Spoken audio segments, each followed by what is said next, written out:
All right, good evening, everyone. Welcome to Manhattan's Community Board 3's February full board meeting. Once again, we are meeting fully on Zoom because of the state of emergency in our very snowy and cold state. So I hope everyone is staying safe, and we will go ahead and get started. As always, we start with a public session, which are members of the public are required to sign up in advance and are given 2 minutes to speak. I have a stopwatch and I'll raise my hand when when you're close to 2 minutes. We just have a couple speakers tonight, so I'll go ahead and get started. The first speaker is Maddie Metropolis.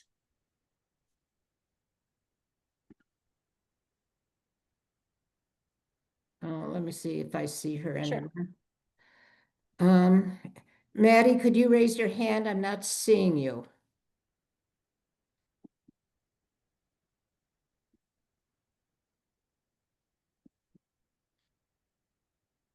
Well, I don't see her here at all. Sure. I see somebody with their hand raised, but it's not somebody that signed up to speak. So the second person signed up to speak is Daryl Graff. I don't see him here either.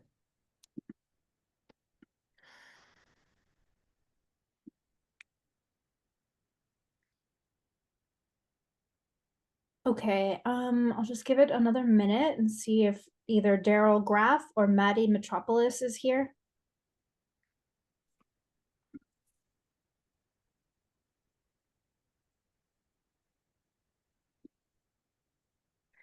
If any board members are still in attendees, I see John, please raise your hand so I could find you easily.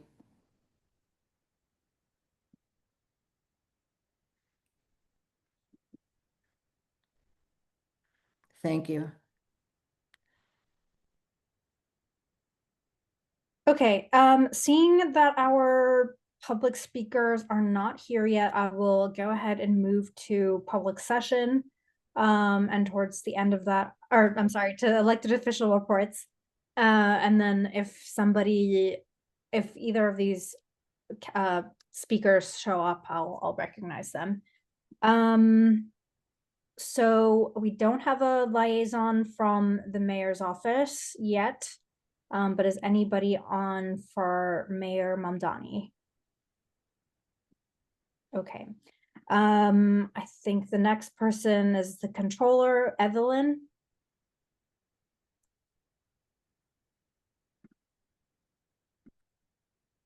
Apologies for my potentially disorganized hold on, I'm pulling up the vote sheet. Public advocate Curtis Young, is he here? Borough President Hoylman Seagull, is he with? Okay.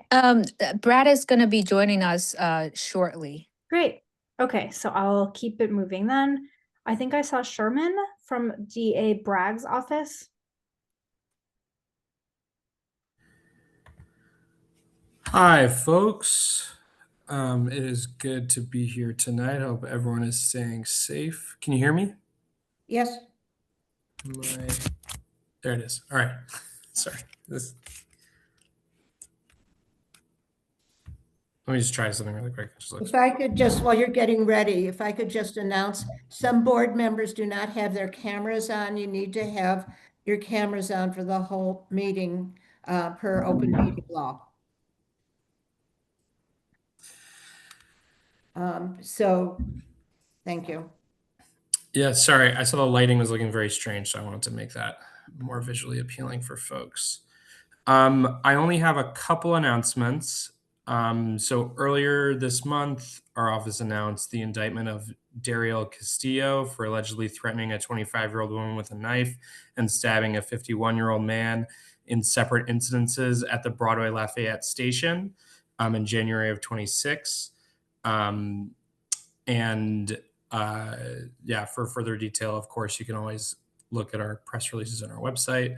Another case which I thought would be especially relevant to this community. Earlier this month, our office also announced the indictment of Jermaine Parham for raping a 14-year-old girl at knife point in Stuyvesant Town and Peter Cooper Village in January of 2026. Parham was charged in New York State Supreme Court an indictment with 6 counts of predatory sexual assault and 6 counts of rape in the first degree.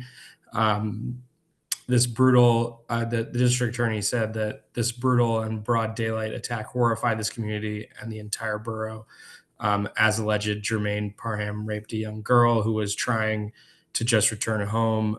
My thoughts and prayers are with her as she recovers from this heinous, violent act. I urge anyone who has been sexually assaulted to contact our specially trained prosecutors and social workers by calling our Special Victims Division at 212-335-9373. That is the end of my announcements at this time, if anyone has any questions. Thank you. Any questions for Sherman? No, but I'm going to remind board members again, you really need to turn your cameras on in order to get credit for attendance tonight. Okay, up next is Wesley from Congressmember Goldman's office. Hello, good evening, everyone. Can you hear me? Good. Yes, we can. Okay. Just have a couple quick short things to bring up.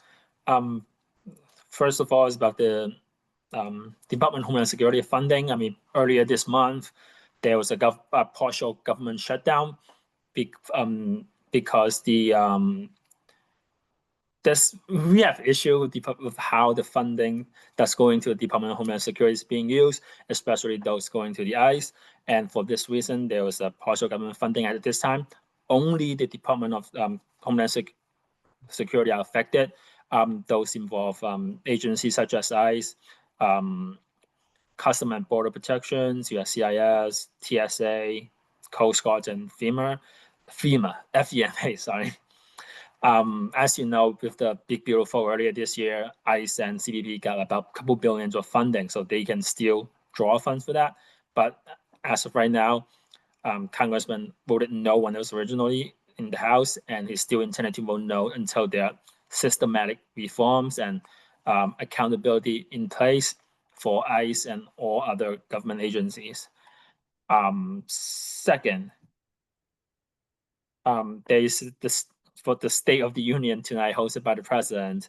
Congressman Goldman, I think a lot of people call our office asking, so I had to bring that up. Congressman Goldman's not going to the State of the Union, he's protesting, but he has brought Father Fabian to DC. Father Fabian has been one of the leading figures in our community, protecting immigrant family, providing assistance and resources for those that are affected by all these ICE crackdowns and all the family that's been separated because of that. 3, our office is holding a appropriation seminar that basically tell our community how to get federal funding for community projects. I believe John has emailed Susan the flyers. I don't know if I can share that because also I have to share that here. No, you can send it. Okay, I'm gonna do that after I finish all that, so I'm not taking up too much extra time.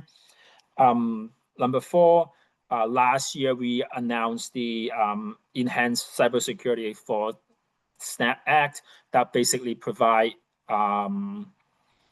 extra security to the EBT card that SNAP recipients use that receive funding.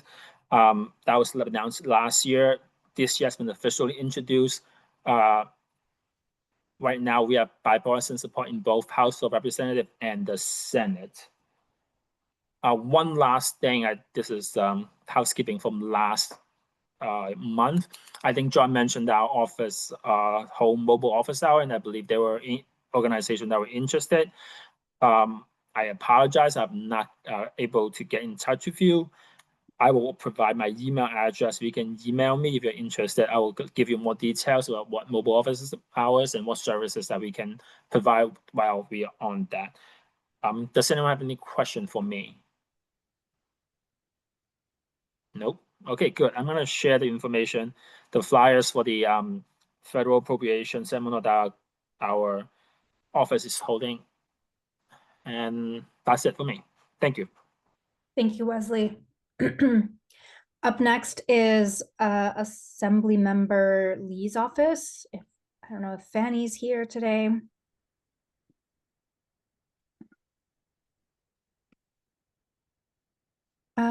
All right. We'll move on to Assembly Member Glick's office. I think I saw Tracy here. Yes, hi, everyone. Hope you're staying warm and bundled up. The Assembly member, of course, is in Albany working on the state budget work is starting to get underway. I wanted to call attention to, this is really more of a city thing, but important to all New Yorkers, that the city is hosting the rental ripoff hearings that Mayor Mamdani announced. The only one right now scheduled to be in Manhattan is in East Harlem on March 28th. And people can sign up to testify there to talk about experiences with landlords, harassment, construction issues, other types of quality of life and violations, and financial concerns if there are landlords who are improperly assessing fees that they shouldn't, that kind of thing. There is also an option to submit comments online, and it looks like they'll be accepting comments through the beginning of April, so there is still time. So we encourage everyone to make sure that tenants know that they have an opportunity to weigh in on city rental policies. The plan is to create a report 90 days after the last hearing in April that will include policy recommendations and an action plan. So we're encouraging all of the tenants in our district to be sure to weigh in if they have things they'd like to say about their experiences with landlords. And I don't know if there's room to put anything in a chat. I can drop some links or I can email them to you, Susan. The second thing I would just remind everyone is that the city offers free tax filings for eligible New Yorkers. Tax returns are due by April 15th. And then finally, this is a little further off, our office is hosting a shred event on Thursday, April 9th. So it's not until April, but we know people love to shred things. And it's further on the west side, but if you plan ahead, you can take the bus across town. It will be at St. Vincent's Triangle on Greenwich Street, near next to the AIDS Memorial. So that's it for now. If anyone has any questions or if I can drop a chat link somewhere, be happy to do so. Thanks. All right, looks like no questions. Thank you, Tracy. Appreciate it.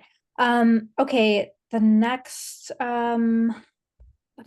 person on our report list is Assembly Member Keith Powers. I see there's a staff member of his here. Yes. Hi, everyone. I want to take a quick moment to introduce myself. My name is Eric Feldman. I am the representative of Assemblymember Keith Powers, who just took office 3 weeks ago, almost to the day. So has been in office 3 weeks, filling in the remainder of former Assemblymember, current Councilmember Harvey Epstein. In just these past 3 weeks, the Assemblymember has been assigned to a number of committees, including the Committee on Cities, the Committee on Correction, the Committee on People with Disabilities, Tourism, and Racing and Wagering Committee. The Assemblymember is also proud to have signed on to his first 2 bills in the Assembly, the first being the New York Health Act, which would guarantee full health care for New Yorkers, and the second being the New York for All Act, a piece of legislation that would protect our immigrant neighbors and limit the ability of ICE to, I should say, of state and local authorities to collaborate with ICE. Our office is located not too far, just in the East Village and the corner of 7th Street and Avenue B. We encourage everyone to come by, say hello, and of course, reach out if anyone has any issues or anything that the assembly member can be of help on. So looking forward to working with you all and happy to answer any questions. Great. Welcome, Eric. Thank you. Okay. Before you go to the next one, if board members, you have to accept to be promoted to panelist, otherwise you can't be on camera for the meeting. So when I try and promote you, please don't decline, please accept. Thank you. No, you declined again. Please. What's, what's the you- best way to reach you? I think Please. that question is for Eric, right? No, it wasn't for Eric, it was for Tanya. I think Eric Diaz is speaking to Eric Feldman. Thank you. Yeah, Oh, I'm sorry. it's okay. Fellow Eric, what I'll do is I will put my email address in the chat. The chat's not enabled, but if you forward it, I'll forward it to me and I'll just forward it to him. Sounds good. I can also read it out, whatever's easier. Go ahead, go for it. Yeah. All right, it's my last name. It's Feldman, Feldman, E, like Eric, at nyassembly.gov. Got it. Thank you. Of course. Thanks. Valentina, question for Eric. Yeah, you said that that Assembly Member Powers signed on to the Health Act. So where is that now? Because I know previously it wasn't going forward. So Yeah, thanks for the question. I'd have to go back and double check exactly where that is as it relates to if it's in committee and where it comes up to for a vote. So let me go and find out that information and happy to get back to you if you have a good phone number or email to get back to you. okay, all right. I'm not sure how to get that to you, but maybe I'll call your office tomorrow. Please do. Okay. Please do. Okay, all right. Thank you. And for our state representatives here, we passed a resolution in support of the act back in December. Okay, I think I saw somebody from Assemblymember Lee's office. Hayden? Are they here? Yes. Okay. Hello. Hi. Hi everyone. So my name is Hayden. I work for Assemblymember Lee as Director of Special Projects. Fanny says hello, but I'll be giving the updates tonight. So first of all, just happy Lunar New Year, happy Black History Month. We recently, this past Sunday, co-hosted a special Lunar New Year breakfast with Comptroller Levine and Welcome to Chinatown. And this upcoming Thursday, we'll be working with Councilmember Harvey Epstein for his Black History Month celebration. That's Thursday evening from 6 to 8:30 p.m., where Assemblymember Lee will be presenting a few proclamations to some community members. But that's all the updates I have. Nothing else that's new since last month. Assembly really is busy in Albany working on this hectic budget season, but please let me know if you have any questions. I can stick around for a bit. Thank you. Thanks and welcome. Any questions? All right, thank you. Pat Olin from Senator Kavanaugh's office. Are you with us? Hi, this is Shruti from. Oh, hi, Shruti. Okay, thank you. Good evening, everyone. I hope everyone is staying warm and happy Year of the Horse to everyone that celebrate. Just a couple of community updates first. We had a town hall with Assemblymember Grace Lee earlier this month. It was very well attended, and we're glad to see a lot of you guys there. People asked a lot of good questions, and we were able to sign some people up for constituent cases so we can follow up. We're also planning to hold a constituent office hour on Lower East Side sometime later in March. We'll share the exact time and location as that's set.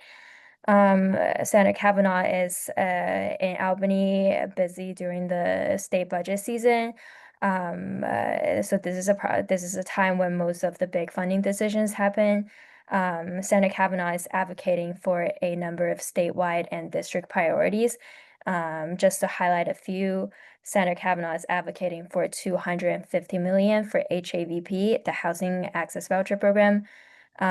He is also working to extend and expand the J51 program, which is a state program that gives property tax breaks to building owners to make repairs and to maintain rent stabilized units.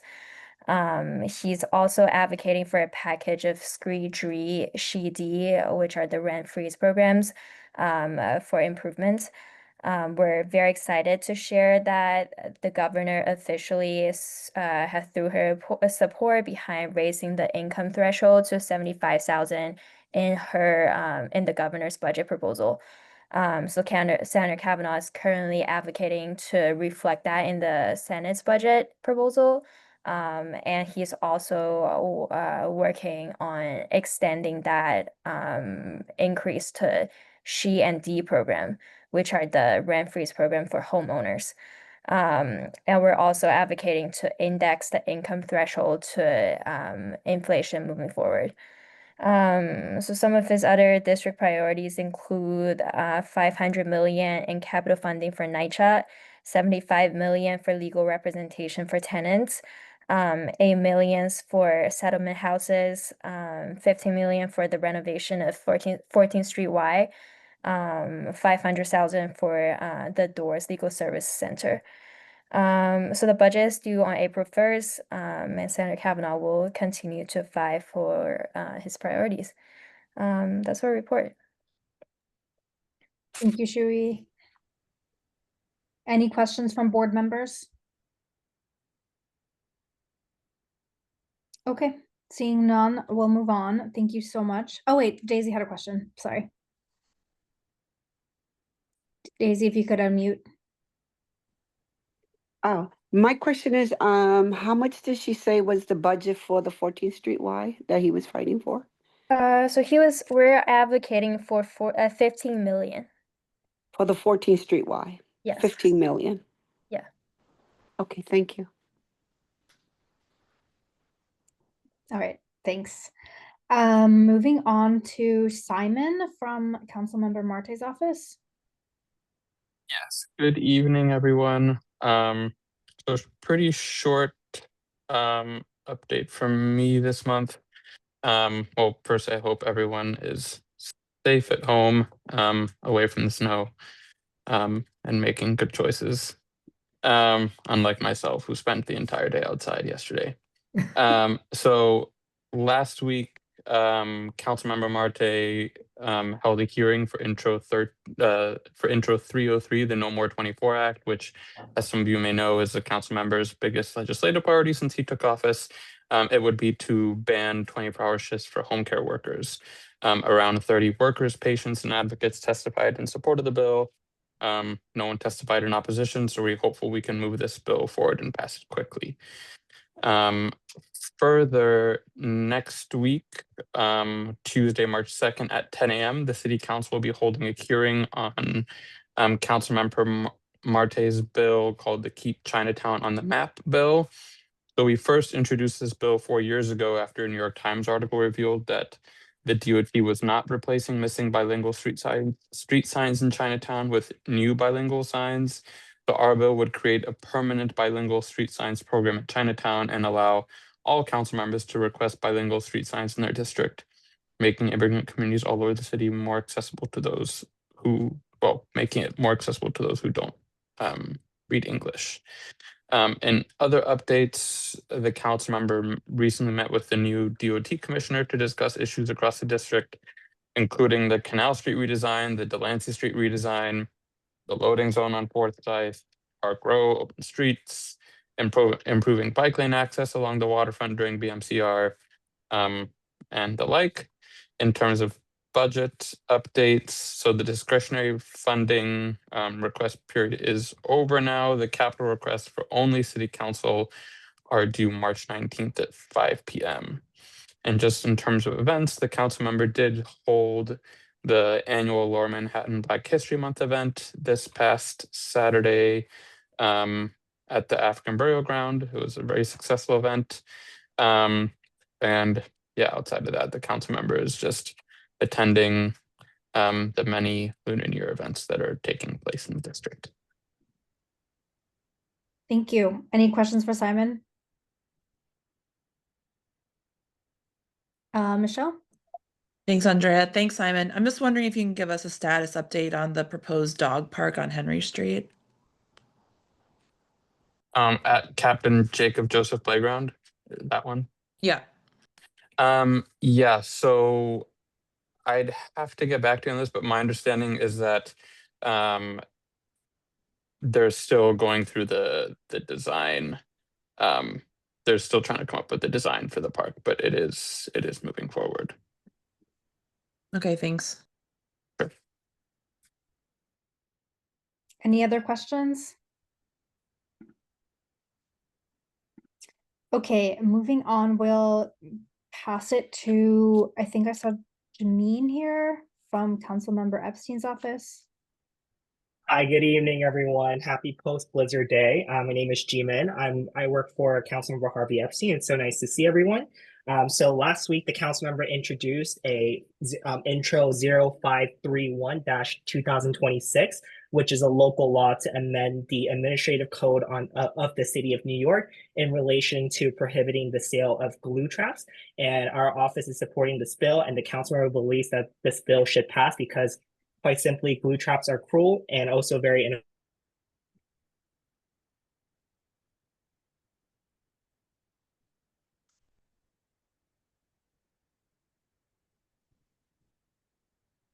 I think Jamine's internet cut out. Yeah. Okay, let's give it a minute and see if it comes back.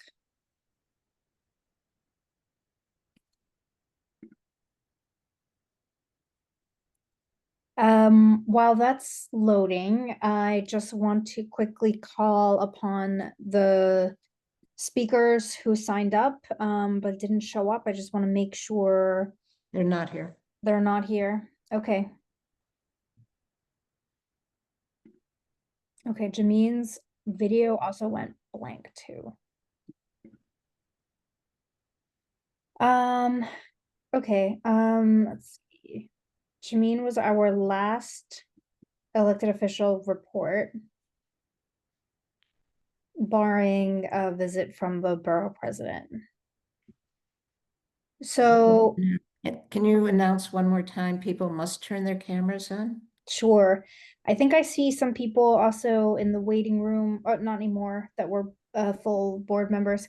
No. But yes, per the open meeting law with the state of emergency in place by the governor, we're required legally to have your camera on during the course of the meeting to mark you as present. And we will go. We need your first name and last name also. yes. But besides that, we can't even promote you if we don't know who you are, but you're also required to be identified. So I see one person with that hand up, but I don't know who it is. So I see someone with promoting, but Jamine is back. Oh, okay. Kathleen, did you have a question about the law or something? No, I see Yi Wang on. Is that who you for the borough? Yeah, you may have gotten here late, but Yi's here, but she said that the borough president himself will be joining at some point. So Jamine, welcome back. Are you with us? Yes, apologies everyone, just my Wi-Fi just went out, so I'm back. I think I finished, the last thing that I said was about the mammogram, is that correct? No, It's not here at you us? were talking about a local law regarding glue traps. Oh, okay. Okay, got it. So last week, the council member introduced 0531-2026. It is a local law to amend the administrative code of the city of New York in relation to prohibiting the sale of glue traps. And the council member introduced this law because he believes and rightfully so, that glue traps are cruel and ineffective. And in terms of community affairs, next month we have an event in collaboration with the American Italian Cancer Foundation. And we are hosting a free, no-cost mammogram event for our constituents and also just residents who want to come to our district. And that event is going to take place on Wednesday, March 25th. 2026 from 9 a.m. to 4:30 p.m. at the Ryan Nina Health Center, which is 279 East 3rd Street, New York, NY 10009. And the eligibility to receive a no-cost mammogram is women ages between the 40 to 75, currently living in New York City, and having no mammogram in the past 12 months. I'm more than happy to send all the event information in a flyer format to the community board so that you'll be able to share with everyone. That is all my updates. I welcome it. Thank you. Any questions for Jameen?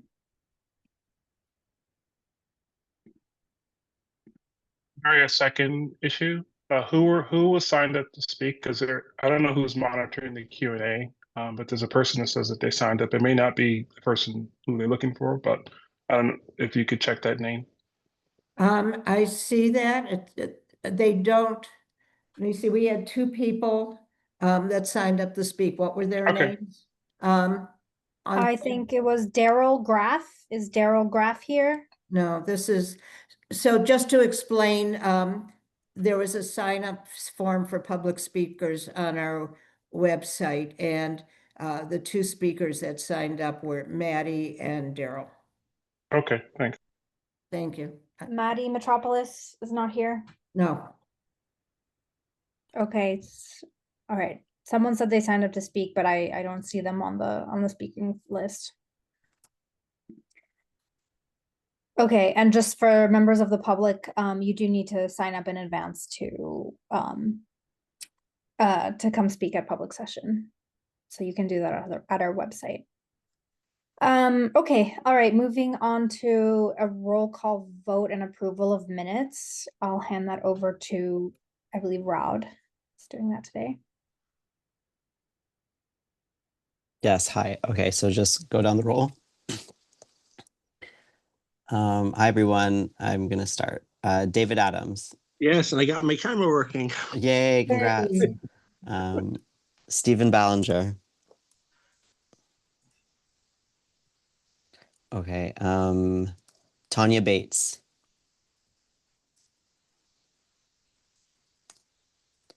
Lee Berman. Yes, present. Great. Carlin Chan. Tanya Bates is here. Okay, thank you, Tanya. Carlin Chan. Yes. Ariadna Chua. Here. Thank you. Vincent Cerrito. Here. Thank you. Eric Diaz. Here. Alistair Economicus. I'm sorry to interrupt just a second. We need the cameras on, so Tanya, can you turn your camera on, please? I'm actually under the weather. It's required by open meeting law. Okay.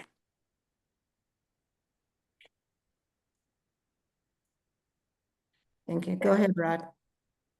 Alistair Economicus.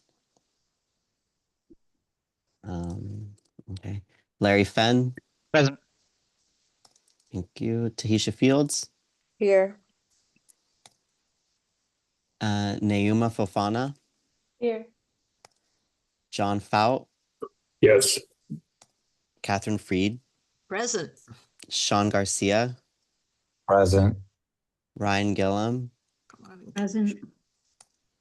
Charlie Goldenson. Here. Andrea Gordillo. Present. Herman Hewitt.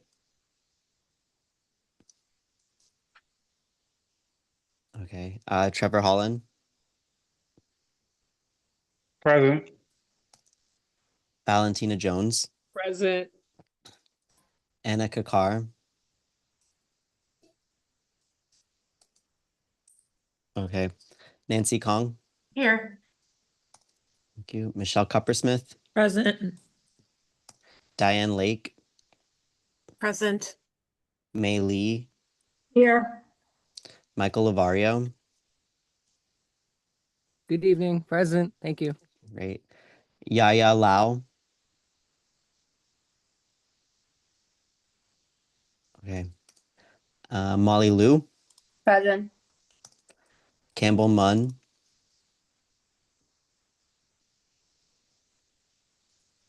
okay. John Nidek, Present. Indrani Nicomedes Rivera, Present. Graven Olivares, Here. present. Daisy Paez,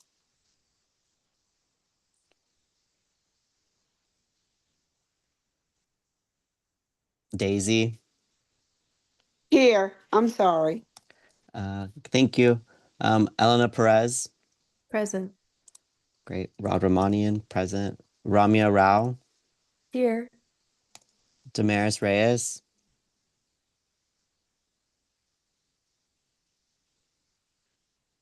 okay. Tal Roded, Present. Jaylene Rodriguez, okay. Arnett Scott,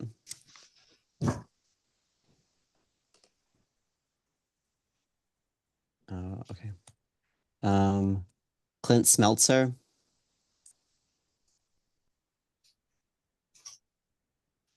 okay.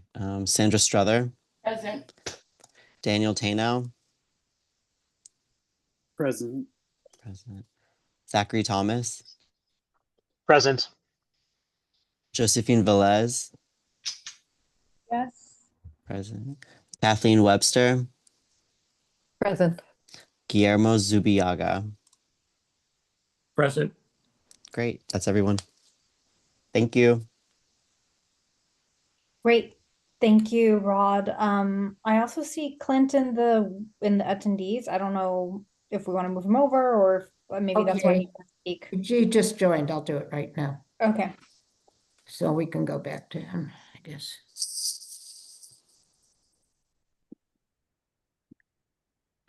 He's joining now.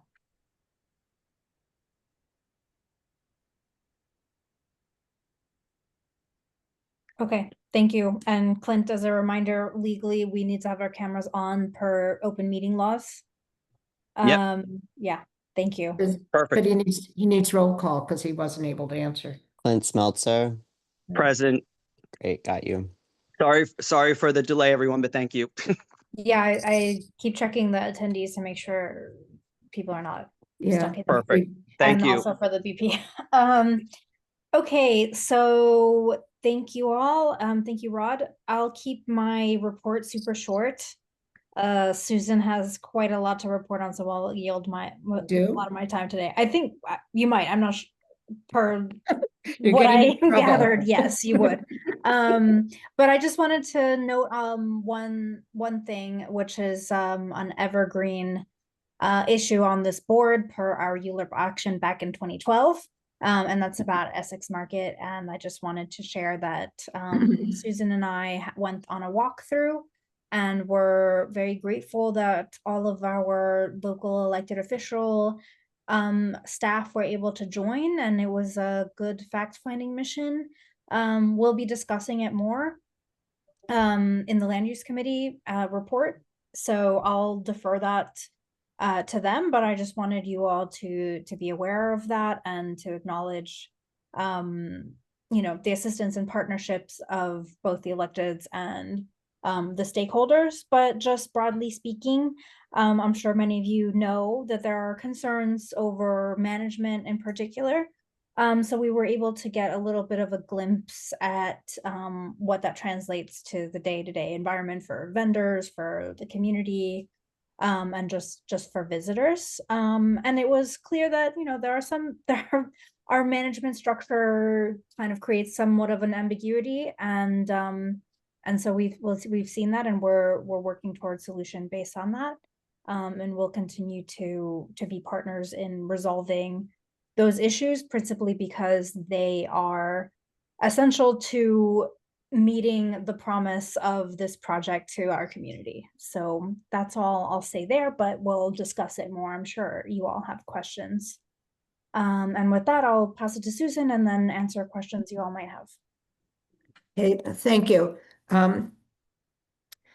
First, I want to start up on my report by giving a shout out to Ed Chan in the office. He went in Saturday without even being asked to get materials and do everything necessary for us to be able to have the meeting be remote tonight. So that's very appreciated.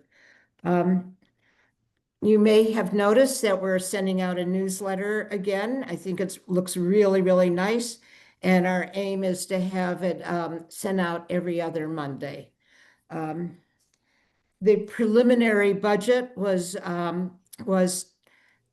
released last week by the mayor. I have sent it to all the committee chairs. I have also posted it on the member resources page on the website. This is the city's response, or the administration's response to our budget priority requests. One thing that's different this year when you look at it is we now have our priorities, instead of being one big list, it's grouped by agencies and then ranked within agencies. That was at the request of community boards, so we didn't have to have money for the aging compete with, foster youth aging out of care. I was not very pleased with the responses. Agencies, every time you get turnover in agencies, I think they don't understand a lot of the process, and they don't know how to answer. And we had a number of requests where we asked for increased funding or expand programming. And the answer was, this has already been completed. Well, you can't complete a request for increase. And I've already spoken to city planning about this because they coordinate these responses. And they will be doing education with the agencies on that. We also had an awful lot of agency agrees, but does not have the funding. And we will be discussing these during the committees. They'll be on the agenda for the March committees. 11th Street has been a continuing problem for probably close to 2 years now. That's where we have the block with probably close to 100 e-bikes from food delivery workers. We do have, we're working with the city, and sanitation is doing enhanced cleaning continually. There's not much else we can do until the city either passes some legislation requiring the companies that make the money on this to provide places for the bike storage and amenities for the workers, or the city creates some kind of plan so that there is some place for these bikes. In the meantime, there's really not much we can do about it. We are having more bike corrals put in, but it takes DOT a year and a half to install new ones. One other thing, just some information about restaurants using open streets. There's a lot of misinformation going around. I've gotten a lot of emails that are just chaotic. The city is responding to applications for open streets in the same way they did last year. Restaurants can use the open streets. They have to apply to the SLA for a liquor license. They can put tables and chairs in the open streets. The tables and chairs that they put out are not for exclusive use of the restaurants. That was true previously. I think nobody knew it, nobody used them, but it was true previously and will be true again.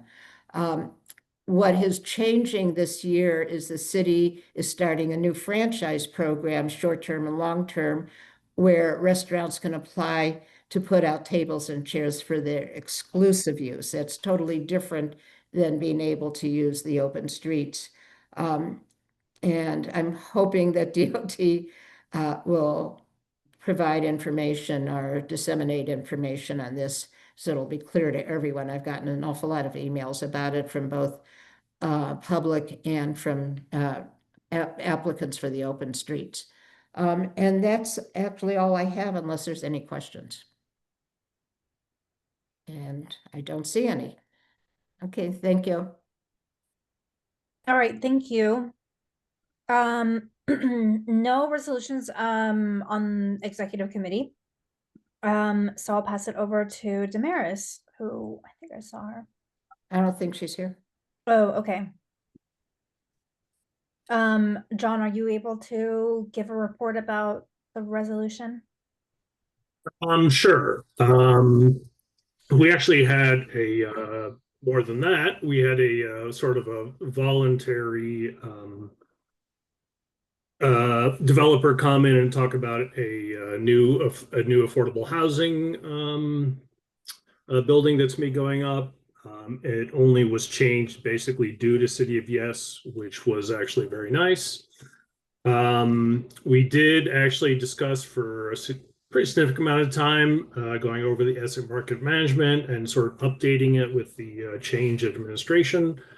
It's a fairly significant obviously resolution, but as we have kind of learned from doing the walkthrough, we feel like we didn't capture all of the stakeholders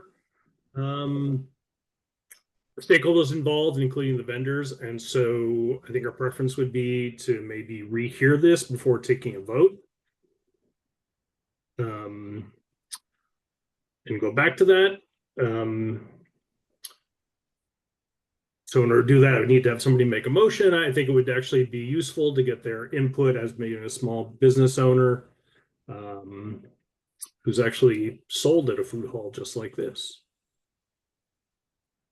I think Kathleen had a question or wanted to make a motion. I want to make that motion to come back to this. Refer back to committee. Refer back to committee. Perfect. Thanks. Excellent. Do we have a second? Second. Great. All right, and then we also, after that, we just quickly talked about planning for term limits. We look forward to meeting next month. Okay, thank you, John. So just to be clear, we'll vote on referring back to this committee in as part of the end of the roll call vote. Okay, Vinny with transportation. Hi, everybody. We actually did not have a transportation committee meeting this month. We'll be back on next month. But just to give an update, I did attend a Chinatown Connections meeting hosted by EDC and the larger Chinatown Connections stakeholder meeting. It was EDC just gave an update on the artist selection for the Arch. Really amazing background for the artist.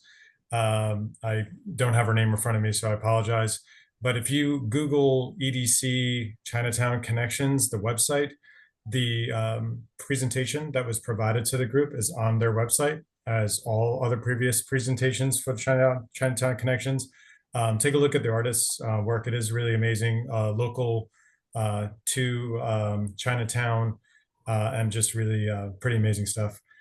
We probably won't, as a community board, see them come back to us probably for a few months. There was a request by a few folks attending the meeting that they'd like to have more of a public engagement and a little bit more updates given to the community just to let folks know where they are. But other than that, nothing really else to report from that meeting. That's it for me. Any questions?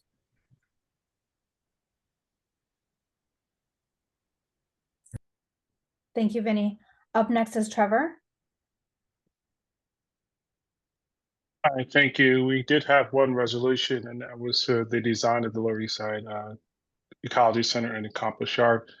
As many of you know, it's been a long and arduous process to get this facility as part of the East River Park Plan. The resolution is in your email packet. But good news is that it is coming and the design actually looks very nice. That's all I have if there are no questions. Okay, thank you. Next is May with Health and Human Services. Hi, everyone. Good evening. We have a couple of resolutions for you to vote on tonight. One is to support EV Loves NYC. They are applying for some discretionary funding from the state senator's office, that's Brian Kavanaugh's office, and also discretionary funding from their city council person. So that's City Council District 2, that's Harvey Epstein's office. I think most of you know them. They got started during the pandemic to, give out, do a lot of food distribution. Since then, they started working more with the new immigrants and new migrants. They're the ones who started that Cafe Wall, which is a cafe where the new migrants, like they work there in the kitchen. They earn money, they make money, and this kitchen also they do catering and other kinds of things. So this is the support, their request for money, and the money would help to, support one of the projects that's listed in the resolution, or, some of their work. Okay, the second one is for us to join. It's about the Lower East Side Community Cares Coalition. It is for us to formally endorse it and support their activities. We were part of it from the beginning when they did that Know Your Rights event at St. Mark's Church on the Bowery. I think it was last year in March. And since then, they've done other similar type events, giving out flyers. The last event they, about immigrant rights, the last thing they did was to do business canvassing in some businesses in the East Village to it's about knowing their rights, if immigration should, enter their business or store, what they should do. So we, we've been asked to always endorse the events one by one, and, but we felt that, we would support them and join them, and we would want to be part of all their events. So that's what the resolution is about. Any questions? Okay, thank you. Okay, thank you. Up next is Clint. Hi, everyone. We had a relatively short, reasonable meeting, put it that way. We did have one item, which was 43 East First Street, that did not return their sign stipulations. So we changed that to a denial. It was originally a deny unless they agreed to the following stipulations. Because they did not, we changed that to a denial, but otherwise there was nothing else noteworthy to report. Does anyone have any questions about any of the items? Okay, great. Thank you, everyone. We'll move on to Larry. Hey, Outreach Task Force met. We are assembling a small list of events that we think it would be a good idea to do CB3 outreach at. If you in your communities or your areas of expertise have any, you can feel free to, I guess, notify me directly, or somehow pass that message along to me or Susan or any of the members of the Outreach Task Force. We also reviewed a sort of instructional guide for doing outreach. And then lastly, this is sort of a general notification for everyone. We're probably going to be calling, with a phone, calling everyone to judge, your willingness, your availability to do outreach in your area. It's probably going to be weekends, summertime, fall is sort of the peak season for that kind of stuff. But we're just trying to build a sort of base of people willing to volunteer for outreach. That's all. Great, thank you, Larry. Any questions? Oh, Brad's here now. Let me promote him. Perfect.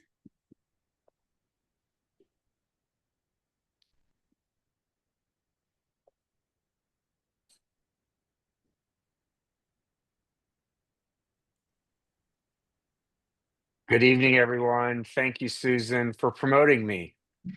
I have been Anytime. We need to promote your Zoom name, BP at Hoyleman Seagull. We need to vote. What does it Just say? making it, Oh it my says. God. You know, I It's have changed that thing 1,000 times. just relentless. It's just relentless. Okay. There. But I have changed it, trust me. Yeah, it's a running joke in my team. Good to Welcome. see everyone. Thank you, Andrea. Brad Hoylman Siegel, Manhattan Borough President. Really good to see everyone. I think this may be the first time I've seen you since I've been BP. I'm sorry to say that I haven't been here before, but for whatever reason, that's been the case. But I just wanted to um, thank everyone for everything you're doing on the community board. Of course, community board applications are open now, and I hope to see a lot of reapplications from this community board. It's also, of course, Lunar New Year. I've seen a number of you at celebrations throughout Chinatown, and it's Black History Month. And obviously, there's a lot going on in connection with that. In addition to the fact that we are partnering with the Studio Museum in Harlem in commemoration of Black History Month for a free admission community event. It'll be this Friday, February 27th from 4 to 9 p.m. I don't know if anyone here has seen the new space at the Studio Museum in Harlem, but apparently I've not taken a tour yet, but apparently it's spectacular. So we'll make sure you get the information, but we've arranged with the Studio Museum for free admission on this Friday. So I hope you get a chance to come up and check out their amazing new capital improvements as well as their fantastic collection. Secondly, I'm sponsoring an event with Hands Off NYC.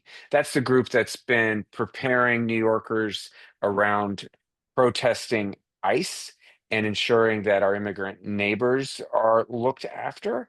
And so we're having an ICE preparedness town hall this Sunday, March 1st at St. Michael's Episcopal Church.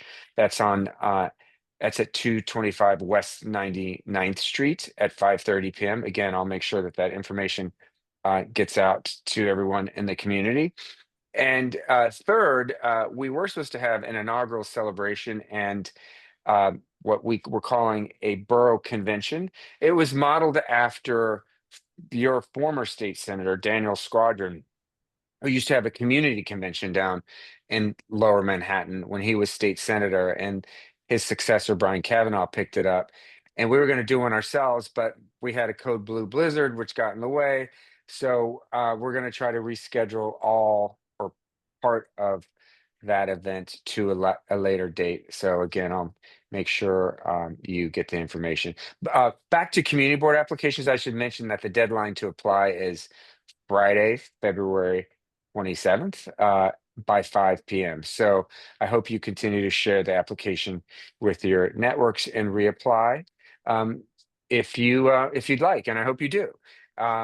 And we have named a Manhattan deputy borough president. That's a charter required position in the office, and her name is Misha Smith.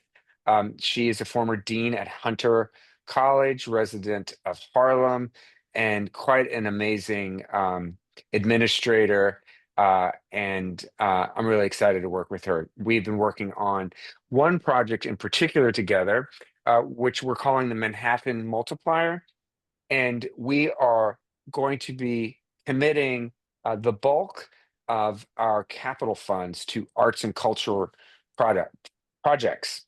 And as part of that effort, we are seeking matches for the grants that we give so that we turn the $50 million in capital that we've received in the state budget, hopefully to maybe 60 million or 75 million by working with philanthropy, foundations, individuals, corporations. We really want to stretch the dollar in support of arts and culture. And the reason we're supporting arts and culture, obviously this time is one that we all need to protect self-expression. We need solace and inspiration due to, what we may hear from the President of the United States at the State of the Union this evening, among other things. And we think arts and culture is a way to reach the most people, not to mention the fact that funding to arts and culture, NEA and other grants at the federal level has been slashed to the bone. So we're hoping to make up the difference. You know, if we were a private foundation, this is interesting, we looked it up today. If the Manhattan Borough President's Office was a private foundation awarding money to arts and cultural institutions, we'd be ranked about 11th nationwide. We'd be the 11th largest private foundation, but we're public. So that's why we want our dollars to stretch. And speaking of the Trump administration, we know that a couple of weeks ago, there was an order to have from the White House to have the Stonewall Pride flag removed at the base of the Stonewall National Monument. And I was happy to work with my colleagues in government to re-erect that flag in our small act of defiance, but a very important one, I would say. The flag is still there. And if it gets taken down, I hope, you know, we working with activists and others will put it back up. I was, again, a third Trump whammy is the fact that many New York City hospitals are no longer offering gender affirming care to patients under 19. And, you know, that's just deplorable because literally treatment is being stopped in the middle of a patient's gender affirming care regimen. And that could have serious consequences for those patients, not to mention, you know, meddling in somebody's identity, an identity that is in consultation with parents and physicians at some of our great New York City hospitals. It's really a sad state of affairs. So I'll continue to speak out on that. Couple of specific points to the community board. We've been attending, E is here from my team, and we've been attending meetings for the Sarah Roosevelt Park Coordination Meeting, the Essex Market Walkthrough, the East Side Coastal Resiliency Project, and I was on a Zoom the other day on the Canal Street redesign. We're closely following those. I really welcome input, whether it's through E or through me directly. Susan knows how to reach me at all times, and want to hear your input on those. We're obviously, you know, just hitting the ground on some of these projects, which to me are new. Obviously, I didn't represent the neighborhood as in my former role as state senator. And then I joined a number of colleagues on calling on the Hudson River Park Trust a couple of weeks ago to terminate its contract with ICE. And if they don't terminate the contract with ICE, that's because you know, their lawyers are telling them that they can't. But I would hope that the Hudson River Park Trust might consider you know, redistributing the proceeds they receive from ICE who park in their garage at Pier 40. Maybe redistribute that money to organizations that are assisting immigrant New Yorkers with legal counsel, or something to that effect. Anyhow, we're having more conversations with the Hudson River Park Trust, and I hope that we can get to a good conclusion. The contract expires in June, and I'm glad that they've already said that they're not going to renew it. But my final point is that on CEC 3, there was some really despicable comments made when a parent was assumed to be off microphone. I've condemned those statements. I'm thankful that the superintendent is taking steps. I know that the parent's employer is reviewing the comments, but it's really sad when that type of language is used, particularly when young people are exposed to it. And not to mention, again, that it's Black History Month, and these were anti-Black comments, which have no place anywhere, but especially in our civic discourse. That's my report. Thank you very much, and great seeing everyone. Thank you so much for that very comprehensive report. Any quick questions for the VP? A couple, Valentina and Trevor. Yeah, in terms of what kind of preparation are you doing for the planned Medicaid cuts? Well, we're working closely in coordination with the state and understanding what that might look like. So far, we've gotten no concrete information that there will be cuts to Medicaid. Not the threats that the Trump administration are signaling to hospitals are about gender affirming care in Medicaid. That's why I guess those hospitals decided to stop treatment of those gender affirming care for those young people. That's a real, what do you call it? A Hobson's choice or a Sophie's choice when you have to decide between providing gender affirming care to vulnerable young people or losing hundreds of millions of dollars worth of Medicaid support. So I guess the hospitals, I guess a number of them made that decision, which I find objectionable because I think no matter what is on the table in terms of cuts, I think a physician's duty is, of course, to ensure that their patient is provided for and their health is foremost. And we know that when gender affirming care is stopped in the middle of treatment without the patient's consent, it can have serious mental and physical impacts. So I'm really heartsick about that situation. Thank you for that explanation. Thank you. Okay, Trevor? Thank you, Brad, for taking the question. I'll be quick because we are doing excellent on time for this meeting, but it has to do with term. It has to do with term limits. And I know your office is very busy with the applications, but we're going to lose a lot of institutional knowledge with a lot of rollover especially in our community. When do you think your office will have the dates as to when people term out? Because there is some confusion about those who were appointed in 2019 as opposed to 2020. So if we can get that information as soon as possible, because we are planning for this massive turnover, and we kind of need that information as soon as we can get it. Okay, well, my director of community affairs, Marielle Ali, is on as well. And Marielle, we can provide CB3 with the terms of every member, Trevor, and we can do that as early as tomorrow. Great, thank you. Okay, thanks. Thank you. Yes, so does Trevor. We are working on that and we'll get that to you as soon as possible. Thanks. Thank you.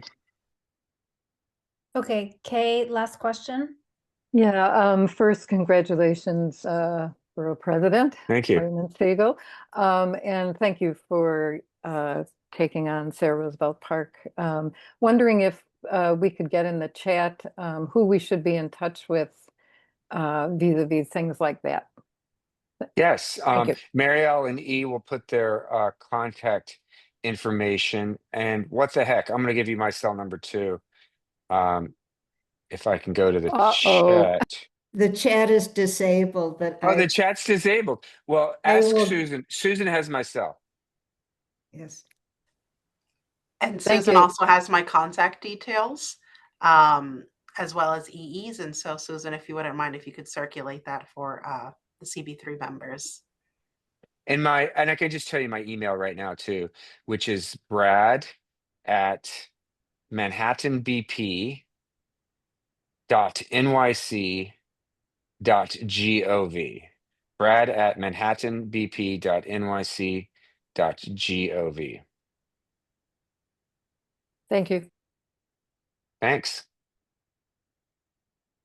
Okay, all right. Thank you so much for joining Thank you. us. Great Good to see you. Have a Okay, good all the evening. best. Bye. Okay, we're moving on to the bylaws task force. You'll all have seen in your vote sheet that I think so. I have to double check it, but we won't be voting on that tonight. We'll be voting on it next month, but we're sending it out for you all to review. It's really just a clarification of attendance requirements and recording. So we needed to clean that up. So if anyone has any questions, let me know. And Okay. I can email you the questions that I have, correct?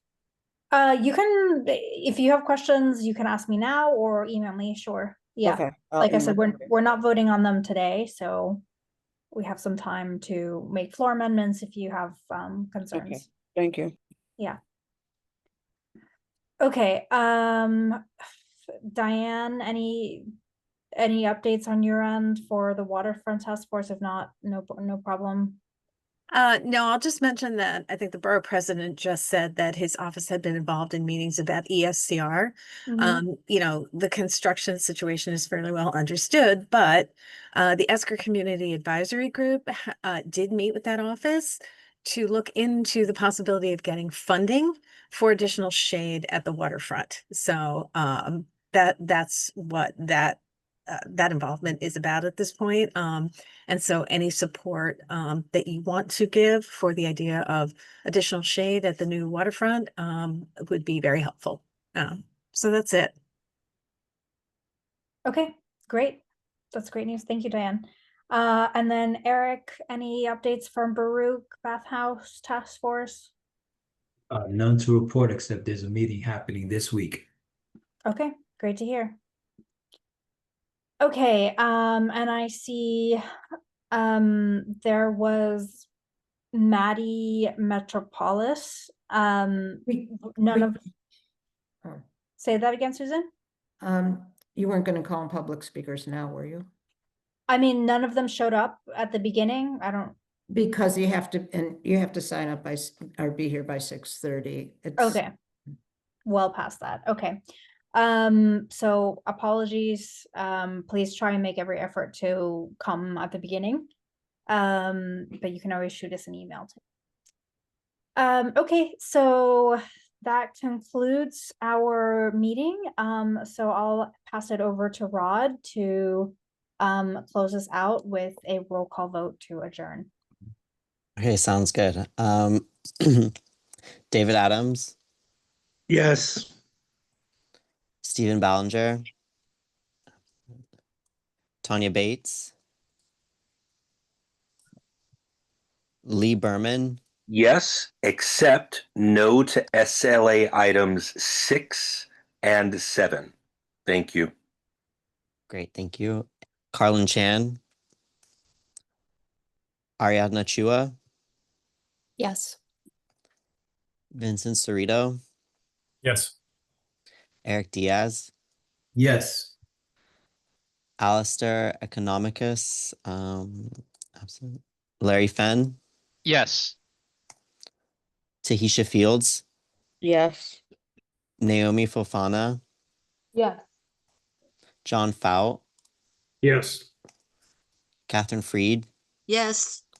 Sean Garcia, Yes. Ryan Gillum, Yes. Charlie Goldenson, Yes. Andrea Gordillo, Yes. Herman Hewitt, Trevor Holland, Yes. Valentina Jones, Yes. Anna Kakar, Nancy Kong, Yes. Yes. Michelle Cuppersmith, Yes.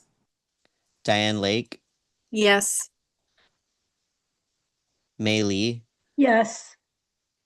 Michael Lavario, Yes. Yaya Lau,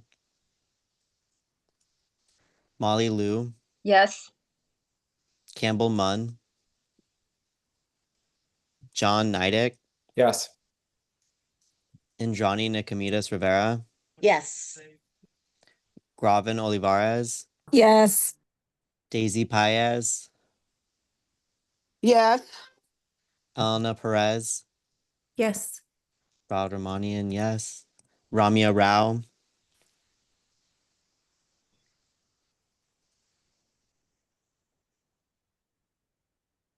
Damaris Reyes,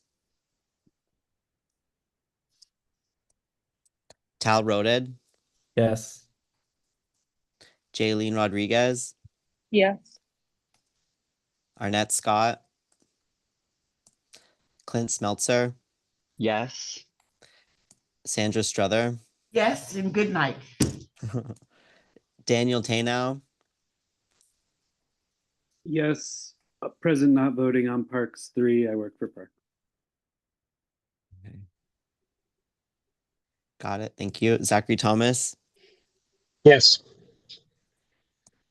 Josephine Velez, Yes. Kathleen Webster, Yes. Guillermo Zubiaga. Yes. Thank you. That's everyone. Thank you. Thanks, everyone. Good night. Bye, good night. Good night. Thank you, Good night. Andrea.